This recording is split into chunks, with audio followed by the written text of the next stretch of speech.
안녕하세요. 저는 올해 41살이 되고도 2살이 된 여자입니다. 제가 이곳에 사연을 남기게 된 이유는 황당하고 이상한 시댁 이야기를 전하려고 해요. 저 혼자만 알고 지내기에는 너무 속으로 화병이 돋을 것 같아서 사람의 탈을 쓰고 할 수 있는 행동을 넘어선 시댁 사람들의 이야기를 참다 이곳에 용기를 내어 사연을 적어봅니다. 부디 끝까지 제 이야기를 잘 들어봐 주세요. 저는 조금 가부장적인 집안에서 자랐어요. 아빠가 하시는 말씀에 엄마는 웬만하면 다 들어주려고 하셨고, 저희 세 자매 역시 엄마의 그런 모습을 봐서 그런지 단 한 번도 대들어본 적도 없는 것 같아요. 그렇다고 해서 아빠가 TV에서 보이는 무서운 분이 아니셨어요. 살갑게 딸들을 대해주진 않으셨지만, 그래도 늘 잘 챙겨주려고 노력하셨어요. 아빠는 말수가 많지 않으셨고, 꼭 필요한 말씀만 하시는 편이었는데 틀린 말을 하시진 않으셨습니다. 더구나 아빠는 매우 신중하신 편이었고 생각을 다 끝내신 후에 말씀을 하셨어요. 그런 아빠의 모습에 엄마는 항상 믿음을 갖고 계셨고 그래서 더더욱 아빠의 의견을 존중해 주셨던 것 같아요. 저희 세 자매는 집에서도 늘 부지런하게 살았어요. 자신의 물건이나 방이 정리가 잘 되어 있어야 기분이 좋았고 청소도 꽤 잘하는 편이었죠. 막내 동생이 가끔 말썽을 부리기는 했지만 꼴불견 정도는 아니었습니다. 나이 차이가 별로 나지 않는 세 자매는 집에서나 학교에서나 거의 친구처럼 지냈습니다. 그렇기 때문에 가끔 화가 나면 싸움을 하기도 했는데 그럴 때는 제일 큰 언니인 제 입장에서는 억울할 때도 있었습니다. 아빠는 경제적으로 부유한 삶을 만들어주지는 않았지만 참 성실하게 일을 하시는 분이셨습니다. 배움은 짧아도 자식을 먹여 살리려는 책임감 하나만큼은 세상에서 가장 높으신 분입니다. 풍족하지는 않지만 부족하지는 않게 키우려고 노력하셨습니다. 얼마나 많은 노력을 하셨는지 모르겠어요. 공장에 새벽같이 나가셔서 밤늦게나 들어오셨는데 밤에 주무실 때 끙끙대며 앓는 소리를 내는 것을 들을 때가 한두 번이 아니었답니다.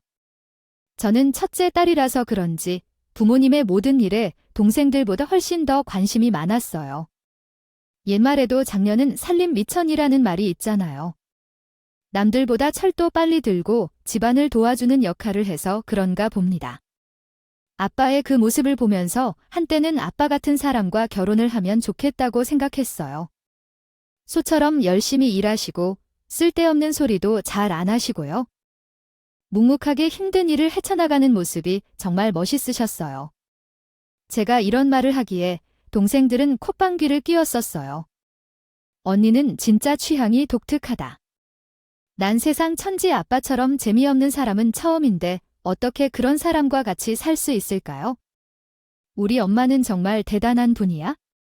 난 우리 아빠와 같은 사람과 결혼하면 정말 행복할 것 같은데 우리 아빠는 조금 재미없으셔도 너무 따뜻한 분이시잖아요. 동생들이 뭐라고 하든 내 눈에는 아빠가 최고셨어요. 제가 아빠를 닮은 부분이 좀 있어서 더 그랬던 것 같기도 해요. 저는 동생들이나 또래 친구들에 비해 책임감이 남달랐어요.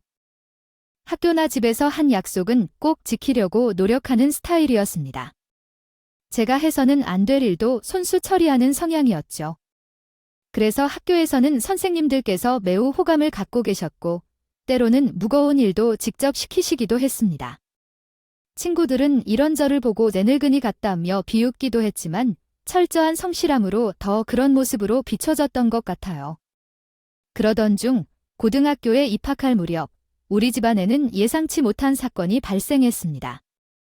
아빠가 급성으로 매우 심각한 병에 걸렸다는 소식을 듣게 되었죠. 아빠는 그동안 소처럼 열심히 일만 하시고 계셨는데요.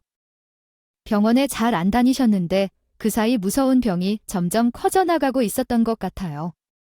생각해보니 아빠가 가끔씩 머리가 깨질 듯이 아프다는 말씀을 하셨었는데 그때마다 약국에서 사다 놓은 두통약만 드시고 버티고 계셨거든요. 왜 진작 병원에 모시고 갈 생각을 하지 못했는지 지금도 가장 후회가 되는 부분입니다. 아빠의 뇌 속에는 암세포가 너무 커져버린 상태였고 더 이상 손을 쓸 수가 없다는 판정까지 받게 됐어요. 그 사실을 알고도 아빠는 며칠 동안이나 아무 말씀을 하지 않고 혼자 속으로 참고 계시다가 제게만 살짝 털어놓으셨죠. 우리 큰딸, 아빠 없이도 잘할 수 있지? 넌 어렸을 때부터 너무 의젓해서. 단 한 번도 아빠가 혼을 나지 않은 적이 없구나. 부디 지금처럼 의젓하게 잘 살아줘. 아빠, 그게 무슨 말이야? 왜 그런 말을 해요? 어째서 멀리 떠날 사람처럼 그래요? 그게 뭐라는 거죠? 아빠, 아주 큰 병에 걸렸나 봐. 몸이 건강하지 못해서 미안하구나. 우리 큰딸이 엄마랑 동생들을 잘 챙겨주면서 살아갈 수 있을 거야. 아빠를 믿어. 아빠의 말을 듣고 하늘이 무너지는 것 같았습니다.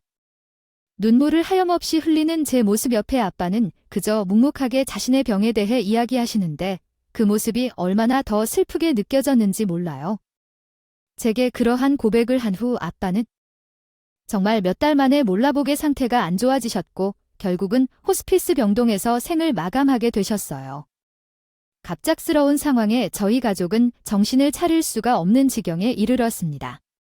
저희 엄마는 항상 아빠에게만 의존을 많이 하시던 분이셔서 그런지 아빠를 보내고 혼자 남게 된 인생을 좀처럼 마음을 다잡지 못하셨죠. 하루 종일 눈물만 흘리고 방 안에서 나오지도 않으셨고 어쩔 때는 물 한 모금도 마시지 않은 채로 하루를 보내셨죠. 그리고 며칠 만에 쓰러지셔서 병원에 입원하게 되셨는데 자꾸만 아빠를 따라가신다며 마음 약한 소리를 하셨습니다. 저는 그런 엄마를 붙들어 드려야 할 것 같아요. 아빠께서 말씀하신 대로 제가 엄마와 동생들을 챙기지 않으면 안 된다고 느껴졌습니다. 그래서 제 감정을 일단 접어두고 엄마를 돕기 위해 최선을 다했고 집안일로 밀린 빨래와 설거지도 모두 제가 처리했습니다. 그 결과로 학교 생활에 집중할 수 없었고 성적도 계속해서 나빠졌습니다. 동생들을 돌봐야 했고 엄마도 항상 신경 쓰는 삶을 살기 시작했습니다. 아빠가 돌아가신 직후부터 엄마는 병이 생겨서 주기적으로 병원에 다니며 약을 복용해야 했는데 이를 챙기는 것도 온전히 제 책임이었습니다. 엄마가 조금만 더 빨리 회복했으면 좋겠다는 생각을 하게 되었습니다. 아빠가 남기신 재산은 우리 가족의 생활비로 지속적으로 사용해야 했습니다. 쓰고 있었습니다. 결국에 통장의 바닥이 거의 보이게 되자 엄마는 일을 시작하셨습니다. 늘 아빠가 벌어다 주신 돈으로만 집에서 생활하시다 보니 할 일이 별로 없으셨는데 그나마 동네 지인분이 운영하시는 빵집에서 반나절이라도 일을 할 수가 있었어요. 엄마가 버는 돈은 작은 알바비에 불과했기 때문에 저도 함께 돈을 벌어야 했습니다. 그 당시에는 고등학교 2학년이 끝나가는 무렵이었는데 주중 오후부터 저녁 마감까지 패스트푸드점에서 일을 하고 주말에는 그곳에서 하루 종일 열심히 일했어요. 속사정한 동생들은 제가 일하는 곳까지 찾아와서 사고 싶은 것이 있다면서 용돈을 받아가고 싶어 했는데요. 진짜 속이 터지더라고요. 언니야, 나 돈 좀 줄래? 나 사고 싶은 운동화가 있단 말이야. 다음 주에 수학여행 가는데 그거 신고 갈 거라고. 그 비싼 운동화를 산다는 거야. 너 운동화 있잖아. 우리 집 형편이 지금 그러니까 못해요. 그러니까 그 운동화 타령 그만하고 집에 있는 게 진짜. 응, 아니야. 엄마도 돈 벌고 언니도 벌고 있는데 나 그거 하나 못 사주냐? 지난달 내 생일에도 딸랑 케이크 하나 사주고 끝낸데 정말 너무하네. 너무하긴 내가 너무하다. 언니도 아직 고등학생이고 보살핌을 받아야 할 나이인데 너희가 도와주지 못할 망정이러면 되나? 나는 무슨 감정도 없는 기계 같은 줄 알아? 나도 힘들다고 하는데 그러니까 앞으로 2번 다시 나한테 운동화 얘기하지도 마. 속이 터지는 마음에 동생에게 화를 냈는데 내고 나니 흥분이 가라앉았던 것 같아요. 그 후로도 화해를 하면서 몇 년의 시간이 더 흘렀고 저는 대학교 대신 작은 회사에 취업을 하게 됐습니다. 그곳에서 배우며 열심히 일했고 동생 2명이 대학교를 포기하지 않도록 뒷바라지를 해줬어요. 조금 거짓말하면 제가 버는 돈의 80% 이상을 우리 가족을 위해 썼고 나머지 돈으로는 차를 구매하고 소액의 적금도 모았습니다. 20대 초반의 삶은 저라는 사람보다였어요. 엄마와 동생들을 위한 삶이라고 해도 과언이 아닐 정도였어요. 다행히 나중에 동생들도 철이 들어서 자신의 생활비를 벌며 학교에 다니고 엄마도 많이 도와주신 것 같아요. 사람에게는 각자의 때가 있다는 말을 그때야 비로소 깨달았습니다. 그러던 중에 제 인생에도 한 남자가 찾아왔어요. 연애라고는 생각해 본 적도 없었던 시절이었는데 우연히 한 남자를 알게 되었습니다. 사무실에서 함께 일하던 언니가 아는 동생이라고 했는데 우연히 우리 회사의 회식 자리에 함께 참석하게 되어 저와 연락이 닿았어요. 제가 가족들을 챙기는 습관 때문에 다른 사람들을 챙겼기 때문인데 식당에 가서도 항상 이것저것 챙겨주셨는데 그 모습을 보고 제가 굉장히 착한 사람인 것 같다고 했습니다.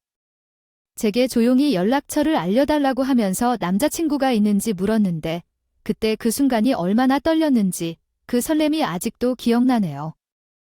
연락처를 알려주고 그날 이후 저희는 자주 연락하며 지내게 되었습니다. 그리고 또 가끔은 밥도 먹고 영화도 봤었는데 한 번씩 만나고 난 후에 그 남자가 제게 자신의 가정사를 고백했어요. 미영 씨네 부모님은 어떤 분들이세요? 나는 사실 재혼한 부모님과 자랐어요. 엄마가 저와 누나를 데리고 다른 남자와 재혼을 했거든요. 그래서 아빠에 대해서는 주변 사람들에게 자주 언급하지는 않아요. 아, 그랬군요. 제 부모님은 그냥 열심히 사시던 분들이셨어요. 아버지는 큰 병에 걸려 돌아가셨고 지금은 어머니와 동생들과 함께 살고 있어요.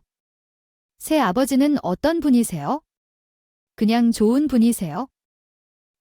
감사하는 마음은 항상 갖고 있지만 그래도 친아버지로부터 느끼는 그런 감정은 전혀 생기지 않아서 죄송하기도 해요. 그 남자는 새 아버지에 대한 얘기를 해주셨고 자신은 그래서 따뜻하게 자신을 챙겨주는 사람에게 끌린다는 말을 했어요. 그게 바로 저였고요. 고백 이후로 우리는 연인으로서 새로운 시작을 했습니다. 난생 처음 해보는 연애에 무척 설레었고 하루하루가 행복했어요. 저는 제 성격대로 남자친구를 많이 챙겨주었어요. 지금 생각해보면 때로는 제 행동이 남자친구의 보호자가 된 것 같아요. 여자로서 챙겨줘야 했는데 그때 제가 잘못된 길을 들었던 것 같아요. 남자친구는 그때부터 저를 많이 의지했었어요. 시간이 지날수록 더 의지하게 되었고 조금 힘든 문제가 있으면 저에게 해결해 달라는 식으로 요구했어요. 저는 그 상황을 이성적으로 판단하여 제 일보다 남자친구의 일에 더 관심을 두어 상담을 해주었어요. 결과적으로 제가 집중을 못하는 모습에 회사 언니가 어느 날 나를 불러서 얘기해 주었어요. 미영 씨야, 요즘 연애가 잘 되고 있는 것 같아. 근데 내가 걱정돼서 너무 연애에 정신이 팔려서 회사 업무에 집중을 못하는 것 같아. 우리 사장님은 정말 좋은 분이시지만 일에 있어서는 굉장히 철두철미하시니까 조금 더 집중해야 해. 응, 아이고 언니, 미안해요. 진짜 미안해요. 미안한 마음으로 잘 하길 바란다. 그래도 자기는 맨날 가족들만 챙기고 살다가 연애하고 있으니까 보기는 좋다. 그래서 언니의 충고를 받아서 앞으로 좀 더 열심히 회사 업무에 집중하려는데 어느 날 제 몸이 이상해졌다고 느꼈습니다. 으슬으슬한 몸살 증상이 있고 머리가 산란한 것 같았어요. 감기가 아닌 것 같다고 생각했죠. 그러던 중 마법에 걸릴 거리라 생각했던 여지가 많이 지났음을 깨달았고 그로 인해 산부인과를 방문해 임신임을 알게 되었습니다. 세상에 지금 시기에 임신이라니 상상도 못했던 일에 충격을 받았습니다. 아직 가족을 더 챙겨야 할 텐데 결혼은 아마 할 수 없을 것 같았지만 어쩔 수 없었습니다. 새 생명의 기적을 뒤로 할 수 없어서 그렇게 결혼을 결심하였습니다. 양가집을 찾아가 남자친구의 부모님과 누나를 만나게 되었는데 이상하게도 저는 남자친구의 아버지에게 더 마음이 가는 게 같았어요. 초면이라 많은 이야기는 하지 못했지만 그래도 사람은 느낌을 가지고 있잖아요. 말씀도 너무 예의 바르게 해주셨고 쟤라는 사람을 굉장히 존중해 주시는 느낌이 들었습니다. 그에 비해 남자친구 어머니는 화려한 손톱과 옷차림, 과도한 화장을 하시는데 나이에 맞지 않으시고 말씀도 조금 별롭더라고요. 특히 제 가정 형편에 대해서 이야기할 때 구는데 기분이 나빠졌어요. 내 자식 결혼시키면서 유명한 명품백이나 피코트는 살 알았는데 이번에는 클린한 것만. 아빠가 돌아가시고 엄마는 빵집에서 일한다고 해서 그 돈으로 뭘 해주겠어요? 아빠가 돌아가셔서 우리 집안 형편이 그렇게 좋지 않아서요.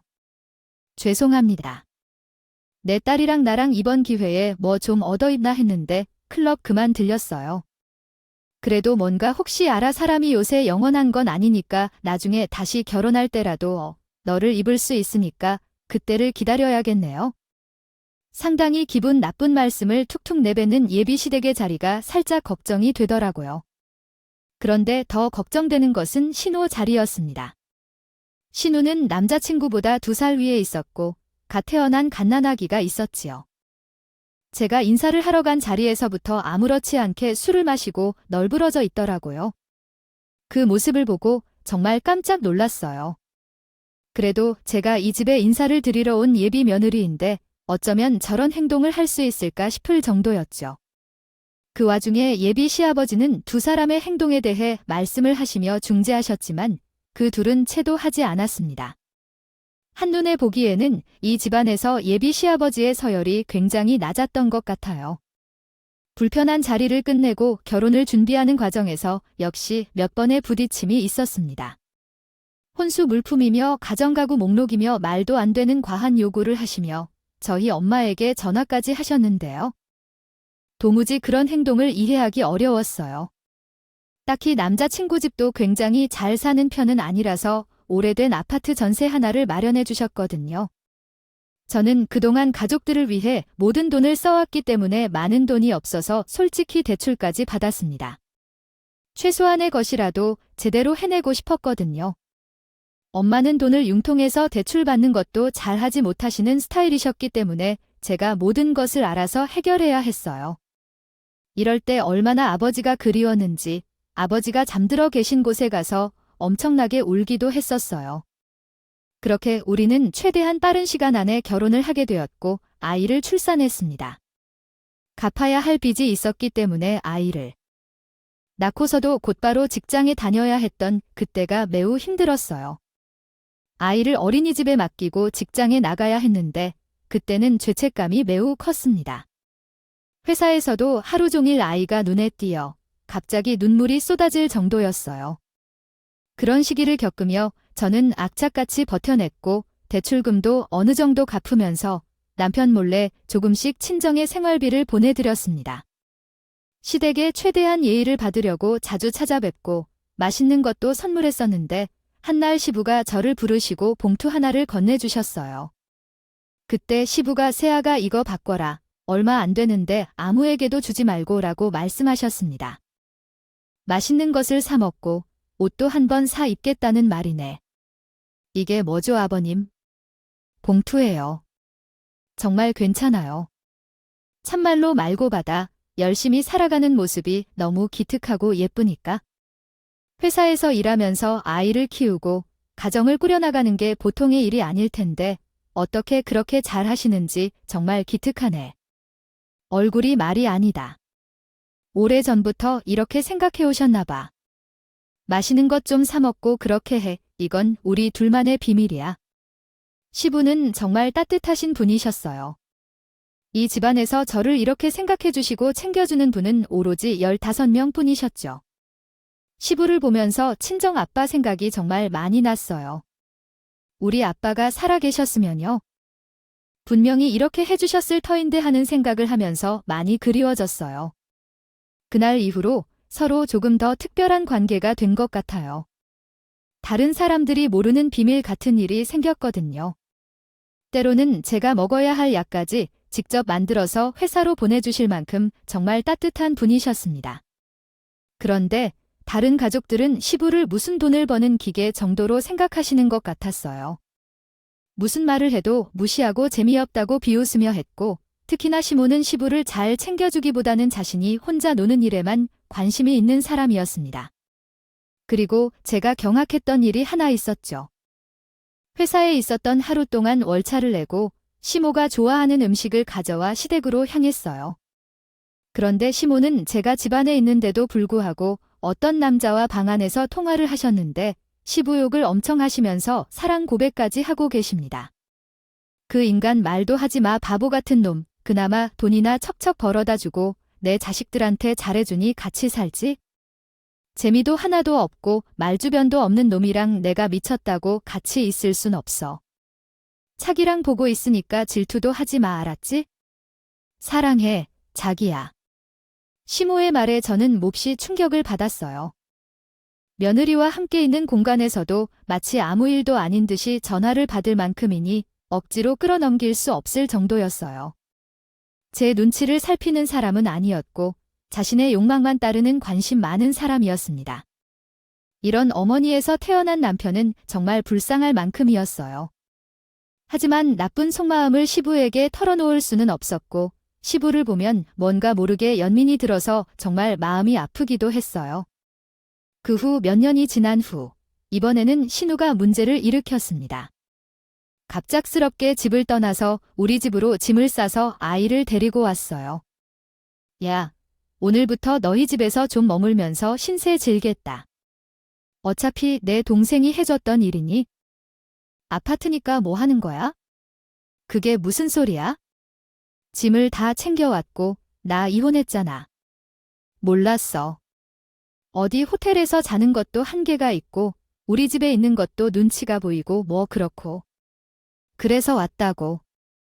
가족이 좋은 건데 뭐냐, 이럴 때는 서로 도와주는 거지? 아니, 그래도 이렇게 갑자기 오면 신호 없이 우리 집에 노크하면 안 되지. 얼마 전에 이혼했다고 했잖아. 짐 들고 아이까지 데리고 왔고. 신호를 참아내 쫓을 수가 없어서 그때는 참았는데 며칠이 지날수록 제 속이 타들어 가더라고. 친정의 동생들에게 슬쩍 말했더니 저를 보고 미쳤다고 하더라고. 왜 그렇게 바보같이 살아? 요즘 세상에 그런 사람이 어디 있겠냐며 자기 같았으면 한번 강하게 밀어붙여서 다시는 못 오게 할 걸라고 했습니다. 그 말을 듣자 나는 그동안 너무 심오하 신우에게 바보같이 내내만 한 것 같아 남편에게 한번 강하게 말을 했어요. 당장 집에서 신우를 내보내달라고 했어요. 안 그러면 제가 나가겠다고 말했는데. 다음 날 그 말이 바로 신우에게 전달됐고 시모까지 집으로 찾아와 폭언을 퍼붓더라고요. 이런 미친 거 봤냐? 해온 것도 없는 주제에 내 아들 아파트에서 살면서 감히 내 딸한테 그딴 말을 하냐. 너 정말 내 쫓겨나 볼래며 느리라고 오냐고 예쁘게 봐줬던 것 같아요.